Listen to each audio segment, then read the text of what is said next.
What's going on, everybody? Welcome back. Sorry for the huge delay on this video. It's been very crazy at work the past couple of weeks between the snowstorms and now Christmas. So there really wasn't any time to get this video out. Let's jump right into something that I wasn't supposed to buy at Greenberg's on Thanksgiving weekend. Now, I did say that I wasn't going to buy any locomotives or rolling stock. Well, I wasn't going to until I got to the back of the show, all the way in the back by the concession stand area.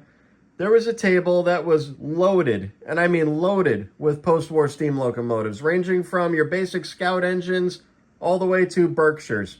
And they all needed some type of elbow grease, a little bit of TLC here and there, which, if you've been following this channel for a while, you know that that's my idea of heaven right there.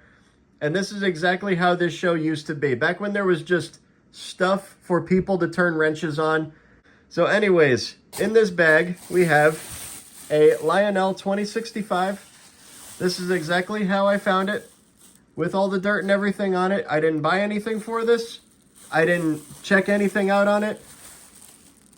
I just made sure that all of it was here. The motor does turn. It's a little on the stiff side, so this thing hasn't seen some love in quite some time. These came out in 1954, and they were made until 1956. Supposedly it's styled after a Santa Fe engine, but because of this feed water heater up here, this really looks like a Jersey Central engine, to be honest with you. So we're going to take this apart, basic oil and grease, and this thing will absolutely run once again. Now, yes, I've really gotten heavy into the TMCC and MTHDCS stuff, but post-war will always be my favorite because it's going to last. This engine's already 70 years old, and 100 years from now, this engine will still be running, and all you need to take it apart is one screwdriver. All right, so I lied. You do need a Phillips head. You can use this, but whatever. This screw right here is a Phillips head to take the smoke box door off. But, yeah, 5 screws. That's all you got to do to take this apart. The entire assembly comes apart like this, and this thing is super clean. So I don't know where this was found. I don't know how long it's been sitting for, but I got this engine for $25. Yeah, $25. There was no way that I was going to say no to this.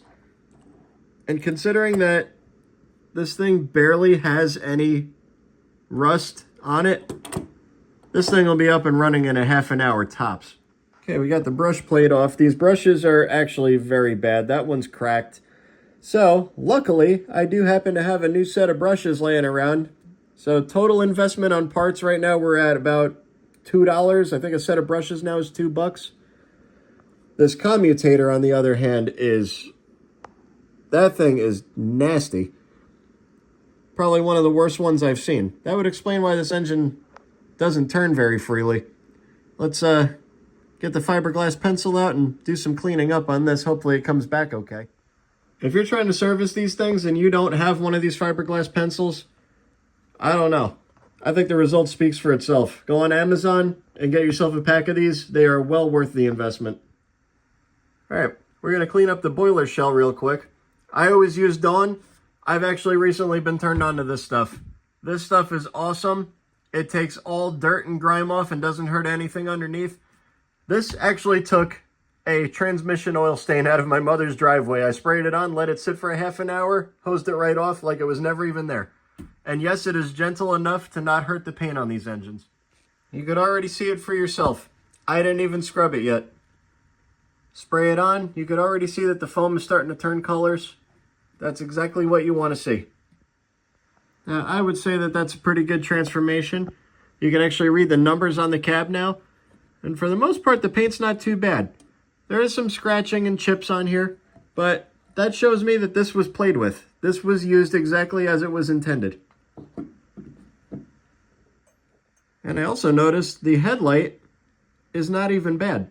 So can we get away with fixing this engine for only $2? Hey, here's where a lot of you are going to think I'm insane. I used that same Dawn and hot water. And yes, I sprayed the frame, the wheels, everything with Dawn. Let it sit. Let it do its thing, scrubbed it, and take a look at how nice this is. Now, everybody's going to be like, you put the motor underwater? What's the matter with you? Well, you're not going to hurt anything if there's no power going to it. So you just let it fully dry and you shouldn't have any issue. I've been doing this for quite some time and it always has some pretty decent results. And this still has the pellet type smoke generator.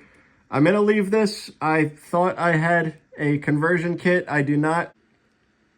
Now here you can see why pellet smoke fell out of favor and everybody uses the smoke fluid now, because the pellets, when you let them sit for too long, they solidify, and this one has obviously been sitting for a very long time. Like I said, I don't have the upgrade kit, so unfortunately we're just going to leave this for now until I get that. So in the meantime, it won't smoke, but it is what it is. Well, that was actually incredibly difficult to scrape out. There still is some residue in here. It all came out in one rock solid chunk. It's actually supposed to be cotton underneath. But just to keep in mind, if this is a train that comes out of your attic once a year to go around the Christmas tree and you see a lot of stuff built up in here, they say you could take a Q-tip and some rubbing alcohol and just wipe it clean and it should be good to go. But, you know, this thing being 70 years old and it's obviously never had a good cleaning, that's what you might end up with. So just be mindful of that. Check that out. This thing looks absolutely beautiful, considering that this engine is now 70 years old. And I did happen to find a couple of nails in here. This engine does have magnet traction, so yeah, if you're running this around the Christmas tree or on your layout, every once in a while, just check, because you're going to find some interesting stuff stuck to the wheels.